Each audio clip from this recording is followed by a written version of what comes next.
I now firmly believe that the increased radiation we're living in from radio and TV and radars and appliances compared to the turn of the century is contributing to our background rates of ill health.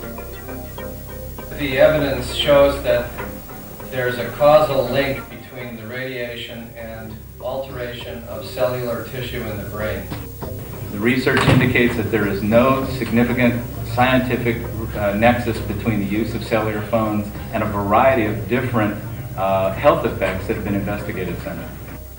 People who sell mobile phones are making a positive assertion of safety or zero risk. That just cannot be done. Since 1975 in the United States, there's been a 25% increase in brain tumors. Worldwide, there's been a 300% increase in brain tumors.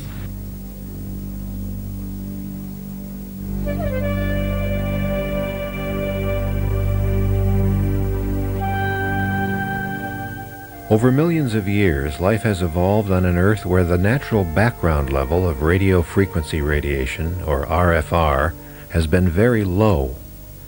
Then, starting only 100 years ago, the explosion in wireless technologies like radio, TV, radar, and microwave has boosted our everyday RFR exposure levels by at least 10,000 times. Our bodies and each of the cells within them are like antennas, extremely sensitive receivers and emitters of electromagnetic radiation. Now they must function in a new electromagnetic environment that already has 10,000 times more RFR than the one in which they evolved. And today, a new wireless revolution is in progress, with the number of cell phones, communication satellites, microwave antennas, and cell phone towers multiplying daily. That means even more RFR exposure for all of us. Not surprising, then, that around the world, growing numbers of citizens, scientists, and public officials are beginning to ask, just what are the human health and environmental effects of the wireless revolution? Isn't it about time we find out?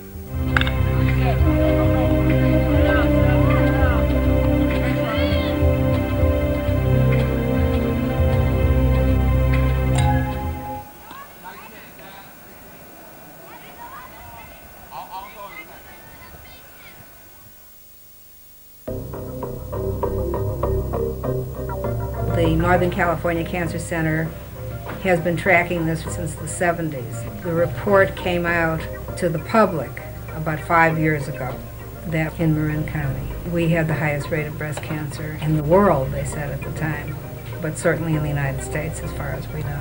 I'm the founder and executive director of Marin Breast Cancer Watch. We were founded 4.5 years ago, about 6 months after I was diagnosed with breast cancer, and asked the question, why does Marin County have the highest rate? Of course, the question was, how could this be possible when it's such a beautiful place and everybody's so health conscious and exercises and eats organic and does all the things that are supposed to make you very healthy? I mean, we've been told that it's because we're rich, white, and educated, and for some reason, we prefer not to believe that that's true. We want to find out what is true. So we're going ahead and starting our own survey. We do have an epidemiologist who's a volunteer who's working with us. We're just beginning to do this, and it's very, very exciting. My hunches are the military. During the Second World War, we were ringed by radar stations. There was also a very large radar station on top of Mount Tam, which is probably still in operation. And because there are many, many wealthy people living here, they can afford all the toys that everybody wants. And we've got them all right here. The cell phones are all over the place. Not to mention the microwaves and all the rest of it. So we've surrounded ourselves with toxicity, and we're paying the price. People are getting sick. And then they bring this proposal to put up a new public safety system, which was designed by Motorola. It's called the Marin Emergency Radio Authority, MIRA. And that will add 17 more facilities on the hilltops throughout Marin, and it will add to the radiation background. Now, remember, we already have the highest rates of breast cancer, the highest rates of prostate cancer. We're already concerned about our health, and this is yet another layer. We've heard a lot of questions about radio frequencies and their effects, and tonight we have an expert who will be meeting with us. How much of an increase in the radio waves we receive would this create for the average San Rafael citizen? If you are any distance from these sites, the increase is going to be insignificant, probably unmeasurable. Okay, then I will call the question. All in favor? Aye. Opposed? Motion carries unanimously. I think this is a substantial move forward for public safety in our county. We're not against public safety, we just don't want this to cause more health problems. You know, there was a study recently done on Cape Cod where they found that in 45% of all the cases of breast cancer, the women had lived near radio or TV towers. So we are therefore doing a map. We're going to put it on computer, it's going to be interactive, and we're going to identify all the sites of licensed wireless facilities so we can identify them by frequency, by power density, and relative altitude, longitude, latitude.